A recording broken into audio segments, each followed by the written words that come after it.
ஸ்ரீ தேவி பாகவதம் 16ஆம் பகுதி. புரூரவன் ஊர்வசி காதல். முனிவர்களே, சுத்யும்னன் ஸ்வர்க்கமடைந்த பின் அவனது மகன் புரூரவன் பிரதிஷ்டை என்ற நகரை சிறப்பாக ஆண்டு வந்தான்.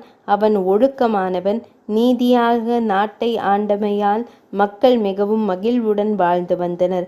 அவனது பேராண்மையும் புகழையும் கேள்விப்பட்ட தேவமங்கையான ஊர்வசி அவனின் மீது தீராத மையல் கொண்டு எந்நேரமும் அவனின் நினைவாகவே இருந்தாள். அதை உணர்ந்த பிரம்மதேவர் அவளை அழைத்து, நீ தேவமங்கை, பூலோகத்தவன் மீது காமம் கொண்டமையால் பூலோகத்திற்கு செல் என்றார். பூமிக்கு வந்த ஊர்வசி பூந்தோட்டத்தில் உலாவும் போது புரூரவனை கண்டு காதல் கொண்டாள். புரூரவனும் ஊர்வசியின் வனப்பை கண்டு அதிசயித்து அவள் வசமானான். அப்போது அவள் சொன்னாள், நீங்கள் நெய்யை தவிர வேறு எதையும் உண்ணக்கூடாது. என்னிடம் சலங்கைகள் உள்ளன, அவற்றை பாதுகாத்தல் வேண்டும். உங்களை நான் ஆடைகளின்றி பார்க்கலாகாது. அத்துடன் என்னை தவிர வேறு பெண்களோடு கூடி இன்புற்றால் அதை பொறுத்து கொள்ள மாட்டேன். உங்களை விட்டுவிட்டு சென்று விடுவேன் என்றாள். மோக மயக்கத்தில் இருந்த புரூரவன் அதற்கு ஒப்புக்கொண்டான். அவரது காதல் வாழ்க்கை மிகவும் இன்பமாக சென்றது. பற்பல வருடங்கள் தேவமங்கை அவனுக்கு பல்வேறு விதமான இன்பங்களை அவனை தன்னை விட்டு அகலாது இருத்தி வைத்திருந்தாள். ஊர்வசி பெரும் அழகி, நன்றாக நடனமாடுபவள்.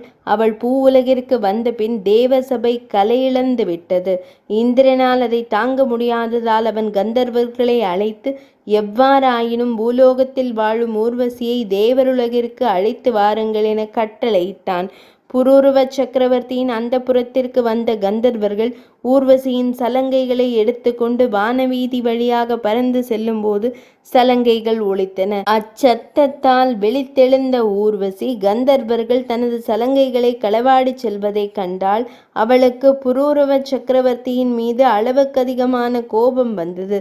சத்தம் கேட்டு எழுந்த புரூரவ சக்கரவர்த்தி வெளியே வந்தபோது கந்தர்வர்கள் வானில் பெரும் ஒளியை உடை மின்னல் ஒன்றை வலையுடன் உருவாக்கினர். அப்பேரொளியில் புரூரவ சக்கரவர்த்தி ஆடையின்றி தெரிந்தார். அதனால் மேலும் பெரும் சினமடைந்த ஊர்வசி கோப மிகுதியினால் கத்தினாள், எனது 2 நிபந்தனைகள் ஏற்ற பின்புதான் நான் உங்களை திருமணம் செய்ய சம்மதித்தேன். இப்போது 2 நிபந்தனைகளையும் மீறிவிட்டீர்கள். அதனால் நான் தேவலோகம் செல்ல போகிறேன் என்றாள். புரூரவன் மிக்க அதிர்ச்சியுடன் வெளியே வந்தபோது ஊர்வசியின் கால் சதங்கைகள் ராச வீதியில் கிடந்தன. அதை எடுத்துக்கொண்டு தாங்க முடியாத கவலையுடன் பைத்தியம் பிடித்தவனைப் போல புலம்பியவாறு சுய நினைவின்றி அரண்மனைக்கு சென்றான். பின் பைத்தியம் பிடித்தவனைப் போல ஊர்வசியின் அழகையும் வனப்பையும் நினைத்து புலம்பியபடி அவளை நாடெங்கும் தேடி அலைந்தான். ஒரு நாள் ஒரு க்ஷேத்திரத்தில் கண்டு ஓடிச் சென்று அவளை அணைத்தான். ஊர்வசி அவனது அணைப்பிலிருந்து விடுபட்டாள். அவனால் அதை தாங்கிக் கொள்ள முடியவில்லை.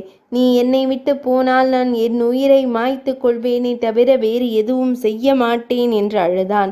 மன்னனே, உலக வழக்கு உனக்கு தெரியாதா? ஒரு பெண் கணவனை பிரிந்தால் சேர மாட்டாள். எனது நிபந்தனைகளை மீறியது உங்கள் குற்றம். அதை என்னால் மன்னிக்க முடியாது என கூறிவிட்டு தேவலோகத்திற்கு சென்று விட்டாள்.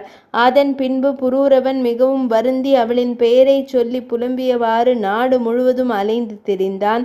ஊர்வசியின் கதை மிகவும் பெரியது. அதை நான் மிகச் சுருக்கமாக கூறியுள்ளேன் என்றார் சூத்த முனிவர். 16ஆம் பகுதி நிறைவடைந்தது.